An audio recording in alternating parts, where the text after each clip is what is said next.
성도 여러분 평안하십니까? 오늘은 4월 18일 화요일입니다. 오늘도 주님의 말씀과 함께 기쁨, 감사, 은혜 풍성한 하루 되시기를 바랍니다.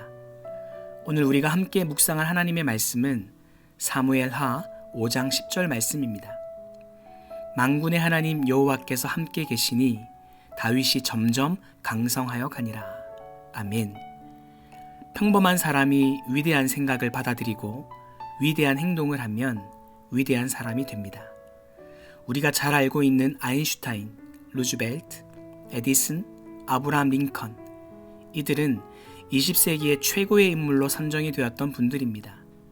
그런데 최고의 위인이라고 하기에는 그 이면의 모습이 너무나 평범하다 못해 오히려 보통 사람들은 겪지 않는 어떤 사회적 편견과 차별, 그리고 장애의 절망과 가난한 환경을 극복하고 이겨내야만 했던 기구한 삶을 살았습니다. 그러면 어떻게 이들은 우리가 알고 있는 그런 위대한 사람이 되었을까요? 각자의 삶 가운데 삶을 해석하는 능력이 남달랐기 때문입니다. 그렇습니다. 평범한 사람이 위대한 생각을 받아들이고 위대한 행동을 하면 위대한 사람이 됩니다. 오늘 본문 다윗도 이와 같은 맥락에서 이해할 수 있습니다. 오늘 본문 4절에서 다윗은 드디어 유다와 이스라엘 전체를 다스리는 왕이 되었습니다.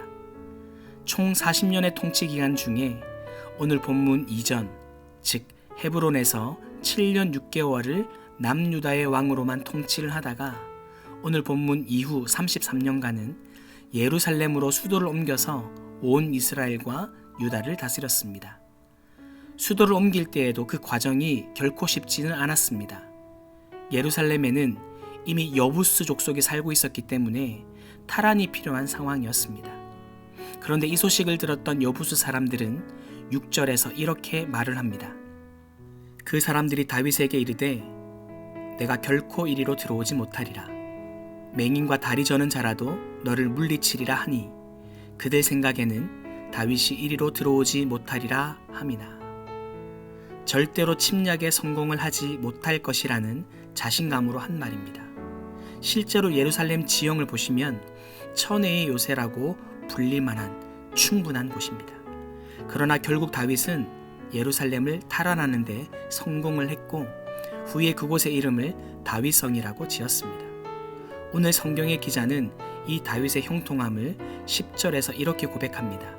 만군의 하나님 여호와께서 함께 계시니 다윗이 점점 강성하여 가니라. 아멘. 여호와께서 함께 계시니. 평범했던 다윗, 오히려 시대적으로 생각하면 불리한 점 투성이었던 이 다윗은 하나님이 함께 하신다라는 그 믿음, 그 위대한 생각으로 위대한 사람이 되었습니다. 이 위대한 생각이 잘 드러난 구절이 사무엘하 5장 12절에 이어서 이렇게 나옵니다. 다윗이 여호와께서 자기를 세우사 이스라엘 왕으로 삼으신 것과 그의 백성 이스라엘을 위하여 그 나라를 높이신 것을 알았더라. 아멘. 이 영광을 자신에게로 돌리지 않고 하나님이 하신 하나님의 부르심이라고 고백을 합니다. 사람들이 종말이나 미래를 생각할 때 보통 두 가지 관점으로 생각을 한다고 합니다. 하나는 보이지 않아서 불안하다. 다른 하나는 보이지 않지만 하나님의 약속과 성취하심이 있기 때문에 기대가 된다. 우리가 미래를 볼 수 없다는 것은 바뀌지 않는 사실입니다. 그러나 우리는 우리를 위해 목숨까지 내어주셨던 예수 그리스도의 사랑과 믿음 안에서 불안이 아니라 기대를 선택할 수 있습니다. 사랑하는 여러분, 평범한 사람이 위대한 생각을 받아들이고 위대한 행동을 하면 위대한 사람이 됩니다. 나의 부르심의 자리, 일터와 가정뿐 아니라 혼자 있는 그 어느 시간에서도 불안이 아니라 하나님의 약속과 부르심에 대한 기대로 하나님과 함께 동행하고 있다는 믿음과 행동으로 오늘 하루 승리하시기를 주님의 이름으로 축원합니다. 기도하겠습니다. 사랑의 하나님, 여호와께서 환난 날에 나를 그의 초막 속에 비밀히 지키시고 그의 장막 은밀한 곳에 나를 숨기시며 높은 바위 위에 두시리로다. 이렇게 고백했던 시편 기자의 믿음의 고백을 오늘 우리도 할 수 있도록 도와주옵소서. 그래서 불안함이 아니라 하나님께서 나를 통해 하실 일, 그 일들을 매 순간 기대하며 성실과 인내로 삶을 살아가도록 우리를 도와주시옵소서.